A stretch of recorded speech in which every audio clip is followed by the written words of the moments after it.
Yung mga ganun na reaction, expected video yan kasi pamilya. Dito. Sabi mo sir, ito lang sir eh. 8:30 na sir. May hinihintay ako ng anak. Hindi, siya. Ako na record. Ako na record. Ako ang humingi ng record. Ang anak ko pupunta dito. Sir President, hindi darating yun. Kasi, Kung ganun, okay lang. Kung hindi niyo papasukin, make it clear. yes sir, hindi pa pasukin sir. Hindi ninyo, ikaw, Yes sir. hindi mo Upon my orders. hindi mo pinapasok. Yes sir, upon my orders sir. Ang sabi ko, ang abogado ko, ang anak ko na babae. They can visit you at your detention center. Ano ginawa ko? Nakatayo na ako dito. Sir, bitawan mo ako. Ayaw mo na. Ayaw sir. Bitawan mo na ako. Address ako. Bitawan mo ako. You have the right to remain silent. Everything you say can and will be used against you in the court of law. You have the right for an attorney. If you cannot afford an attorney will be according to you. Do you understand this right? Yes, sir. You are under arrest for obstruction of justice 1829, sir. Let's go. Sige. Bosas, please. Bosas. Bosas. Di ba pwede makausap sandali ang asawa ko? Hindi naman natin, ilan ang hinugi ngayong araw na ito, sir? Sa iba-ibang mga krimen. Ilan ang binigyan ng ganitong... Kasi nandito kayo lahat eh. Hindi isang tao. Ilan ang binigyan ng ganitong ilang tao ang namin krimen sa lupa siya lang kayo natin. Just in broke Article 59. Bakit hindi yan magawa-gawa?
Tinanggal po si Torre. Do you approve or do you agree na dapat tanggalin? Palagay ko call ni DILG yon. Klaro naman na si John Vic, hindi na happy siguro doon, siya ang nasundan ng Pangulo. And how would you describe Ma'am Nartates? Naging PD ko siya, mahusay naman, oo, at tapat sa trabaho. Ma'am, the flood control lang, yung lang pong pang-bribe daw kay Congressman De Viste. Oo nga, na ang tindi ng bata, congratulations, Kellyan. Kilala ko siya nung bata pa siya at congratulations, tweed na tweed, talaga naman. We need this new breed na kino-call out ng bribery. Tama lang. Pero ma'am, Kasuhan na niya at talagang pursigihin niya ng todo. ma'am, do you agree sa theory ni Senator Ting na yung mga district engineer parang bagmen na daw? Well, talagang nakorap natin ang todo-todo ang DPWH. Nakakaawa nga kasi kung tutuusin sila ang lahat seso. Stricto noon si Secretary Singson, si Mark Villar, kaya lahat seso. Pero dahil nga sa sistema ng Kongreso. Sinasabi, ang sabi ni Senator Lacson, ang information niya, kaya sinibak si General Torres because he went beyond this authority, meron siyang sinibak without clearance ng Malacanang nga. So, ano yung base sa kanya kay Torres doon sa actuations niya gano'n? I don't know. If he did it now without the clearance of Malacanang, then maybe meron siyang nasagasaan. Oo. Because as I have said during my time, nag-clear ako sa Malacanang na provinsan, mabilisan ang kailangan aksyonan kaagad. Nag-issue ako ng orders, then later on, I just inform Malacanang na ito yung ginawa ko. So, parang ano sir, deserve ba ni Torre na masabak? Because of... Well, as I have said, expected na yan. Expected na yan. Expected yan sa serbisyo. You can be relieved anytime. Habang functus officio. You are good while the need exists. Pero sir, sabi niya, nag-meeting daw kayo na nagpunta siya dito. Ano yung napag-usapan niyo, sir? Nag-meeting daw kayong dalawa. Oh, pumunta sa opisina. Ano po yung sinabi niya sir? Wala lang, I just give him my piece of advice as former chief PNP. Yun lang sinabi ko sa kanya. Pag relief, Sen, wala na yung benefits, Ha? tsaka retirement, wala. Pag gano'n, relief. Andyan pa rin. Andyan, relief is just routine function ng organization yan. Kahit na you are relief for cause, if you are not facing administrative or criminal cases, then andyan lahat ng yung mga benefits mo. But in this case, is very unique because he still has more than 1 year to go before his mandatory retirement age of 56. So nasa kanya yan. If he doesn't give up his rank, his 4-star rank, ay pwedeng ang chief PNP or yung magiging acting chief PNP is will be holding a 3-star rank only. Because andyan pa yung hindi pa retired yung 4-star rank holder. Because according to the law, there should be only 1 4-star rank in the Philippine National Police, and that is the chief PNP. Ngayon na siya ang chief PNP, siya binigyan ng 4-star rank, hindi pwedeng magkakaroon ng 2 4-star. So pa-retirein muna siya bago ma-4-star yung i-appoint na bagong chief PNP. What happens with Torre after the review, sir? Ano na siya? Si Torre, after the review? He can be assigned with the office of the chief PNP in a floating status. Yung floating status, parang for accounting purposes, dyan ka lang sa office of the chief PNP kasi you are still receiving salaries and remuneration from the government. So kailangan ma-account ka, and in order for you to be accounted for, you have to stay with the office of the chief PNP. Until he retires, sir. Ha? Hanggang mag-retire. Hanggang mag-retire siya. Because kung pipilitin mo siyang mag-retire, that would be against the law. Kung siya voluntaryo na mag-retire because feeling niya, naawa siya kay General Nartates or whoever is the next or the incoming chief PNP, maawa siya na hindi makuha yung 4-star, di na sa kanya na rin yan. Mag-retire siya voluntarily. Pero hanggat hindi siya mag-retire, nasa kanya ang 4-star rank, hindi talaga pwede magkakaroon ng 2 4-star sa PNP. Sa ngayon, without reaching the age, Ha? pwede ka rin there without reaching your age? Yes. Meron namang yung optional retirement. We call that optional retirement before mandatory age of retirement. Optional. You can resign anytime. Sir, what happens to the morale of PNP given this situation po? Hindi ko ba makaka-apekto sa moral niya? I don't know. What's the prevailing sentiment? Sa inyo po ba, dapat sabihin para klaro sa lahat, hindi maka-apekto sa moral ng mga police? As I have said, sanay na ang PNP na tumanggap sa mga orders gaming pa Malacanang. Hindi yan sila demand ng explanation. The PNP just follow orders, obey first before you complain. So hindi magko-complain, talagang magsusunod yan dahil professional naman yan eh. Orders, legitimate orders naman yung nanggagaling sa Malacanang na palitan ang PNP. So the PNP as an organization, sanay na yan mag-a-adapt at talagang susunod yan. So kahit na hindi sabihin ng Presidente ang dahilan sa pagsibak, kahit hindi sabihin ng Presidente o ng Malacanang yung reason ng pagsibak kay General Torres?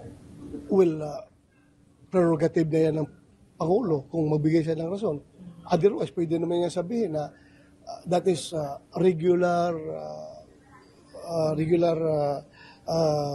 rotation of officers. Pwede naman sabihin gano'n.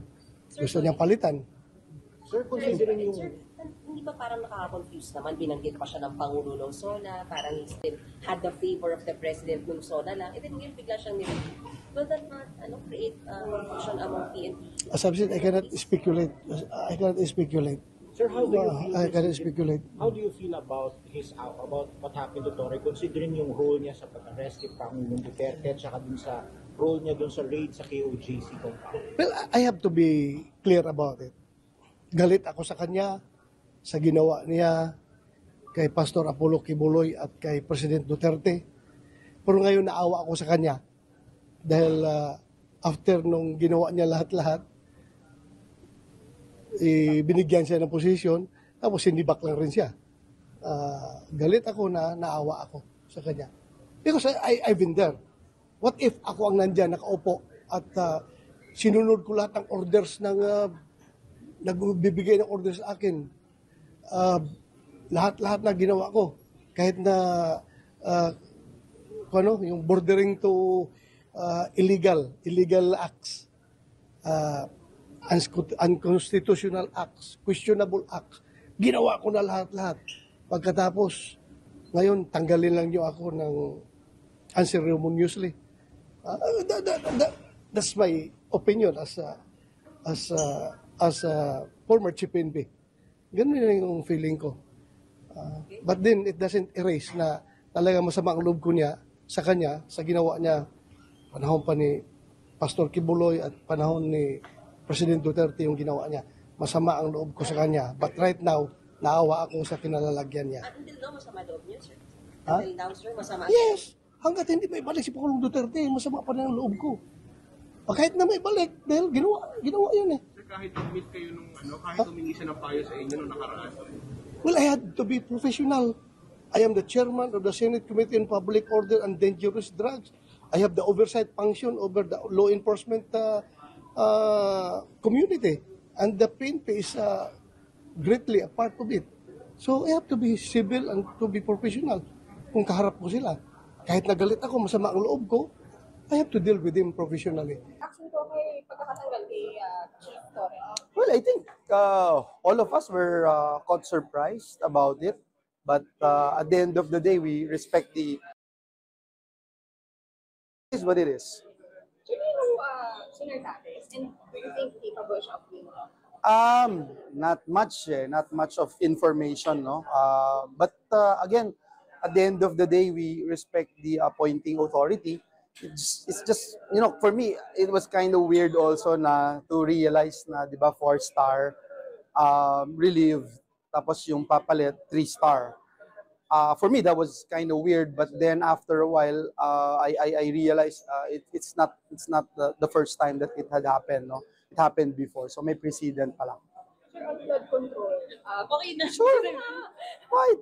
Tawag dito, yung kay Congressman De Business, ano lang ang reaction na the district engineer had to bribe a congressman? Well, ako, ang position ko has been consistent. Kailangan parusahan ang dapat parusahan para hindi tularan.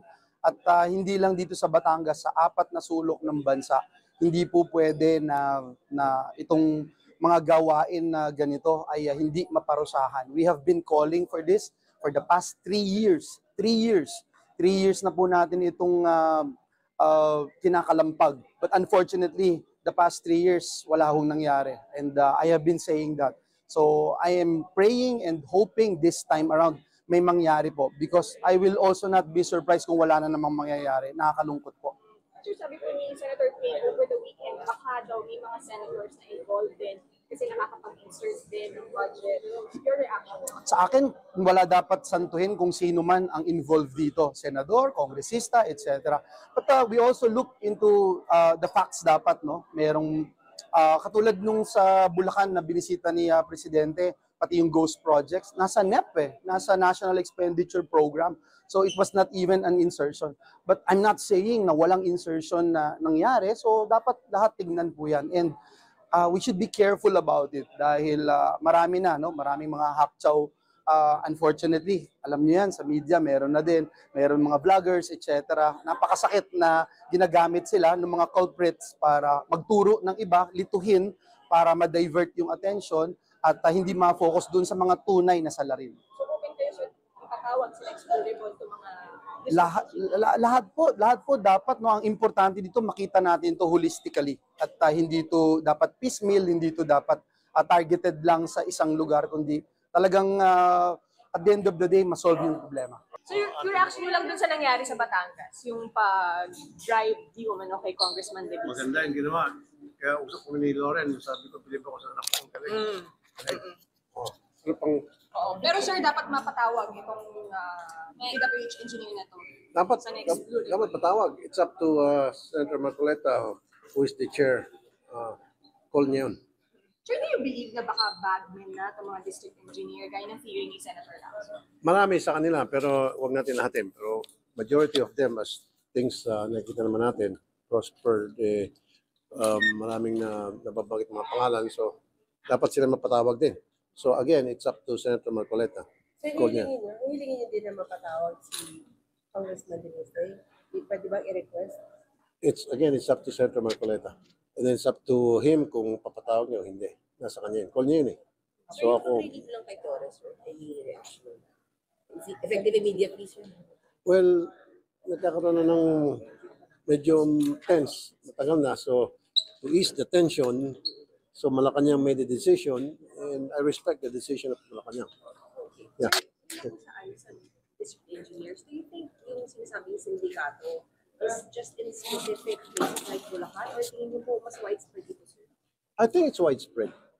Kaya nga sa mga susunod na hearings sa Blue Ribbon, so ma-identify kung sino yung mga district engineer na kailangan investigar. Excuse me.